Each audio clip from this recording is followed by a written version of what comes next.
Hello बच्चों, क्या question दे रखा है। इसमें बोल रखा है कि mass equivalent to energy 931 mega electron volt is. ठीक है, अगर आपका 931 मेगा इलेक्ट्रॉन वोल्ट एनर्जी है तो ये कितने मास के इक्विवेलेंट होगा बच्चों, आपसे अकॉर्डिंग टू द क्वेश्चन पूछा जा रहा है ना। तो सबसे पहले अगर अपन बात करें रिगार्डिंग द बच्चों की कॉन्सेप्ट जो हम लोग इस क्वेश्चन में अप्लाई करने जा रहे हैं, तो बच्चों हम लोगों ने पढ़ रखा है आपका मास एनर्जी इक्विवेलेंस। किसके बारे में पढ़ रखा है अपन अपन पढ़ रखे मास एनर्जी इक्विवेलेंस का कॉन्सेप्ट बच्चों हम लोगों ने पढ़ रखा है। ठीक है, जो किसके द्वारा दिया गया था, तो जो आपका दिया गया था आइंस्टीन के द्वारा। ठीक है, तो जो आइंस्टीन के द्वारा दिया गया था मास एनर्जी इक्विवेलेंस, अपन ने उसके कॉन्सेप्ट को पढ़ रखा है। तो मेनली अपन यहाँ पे वही कॉन्सेप्ट अपन अप्लाई करने जा रहे हैं ना। सबसे पहले अगर अपन बात करूं कि इसको एक्सप्लेन करते हैं ना, तो बच्चों मास एनर्जी इक्विवेलेंस के अकॉर्डिंग जो आइंस्टीन ने बोला था कि we can convert mass into energy या फिर एनर्जी इनटू मास, जिसके बाद उन्होंने बच्चों रिलेशन दिया गया था कि जो एनर्जी आपका रिलेशन होता है ई का, that is going to be equal to M C square के बराबर होता है। ठीक है, जहाँ पे एम जो है मास ऑफ द पार्टिकल है और बच्चों जो सी जो होता है आपका, वो आपका होता है speed of light in vacuum. ठीक है, वैक्यूम में स्पीड ऑफ लाइट जो होता है ना, वही आपको सी को रिप्रेजेंट कर रहा होता है। ठीक है, इनफैक्ट अगर अपन ने इसका वैल्यू अगर बात करें तो हमने इसका वैल्यू पढ़ रखा है।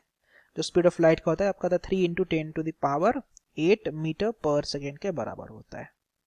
Got it. अब अगर अपन बात करें थोड़ा सा, अगर अपन और देखें तो बच्चों यहाँ पे इलेक्ट्रॉन वोल्ट के बारे में दे रखा है। तो वह हम लोगों ने ये भी देख रखा है कि 1 इलेक्ट्रॉन वोल्ट जो होता है एक्चुअली वो बराबर होता है 1.6 इंटू 10⁻⁻19 जूल के। ठीक है, अब अगर अपन यही रिलेशन को अगर अपन यूज करें तो सबसे पहले मैं क्या करने जा रहा हूँ कि इस एनर्जी को पहले जूल में कन्वर्ट कर रहा हूँ। ठीक है, तो जो हमारा एनर्जी दे रखा है इन द क्वेश्चन, वो कितना दे रखा है 931 मेगा इलेक्ट्रॉन वोल्ट।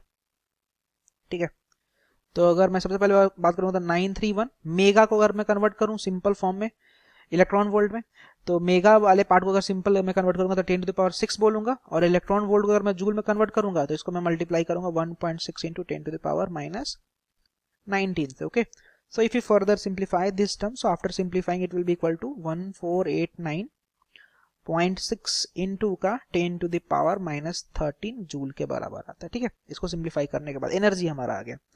अब मैं सिंपली क्या करूंगा, हमें यह तो पता है कि E बराबर क्या होता है, E is going to be equal to M C square.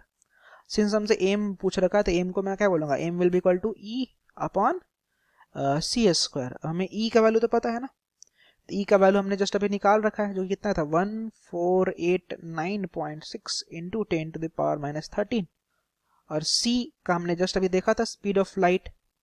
ठीक है, जो कितना था आपका 3 इंटू 10⁻8 का स्क्वायर करेंगे। Okay, so if you further simplify this term बच्चों, ठीक है, after simplifying it will be equal to 1.6 into 10⁻⁻27 kg के बराबर आएगा। ठीक है, तो अगर अपन ऑप्शन से देखें तो जो आपका सेकंड नंबर का ऑप्शन है 1.66 into 10⁻⁻27, this one is the correct ना।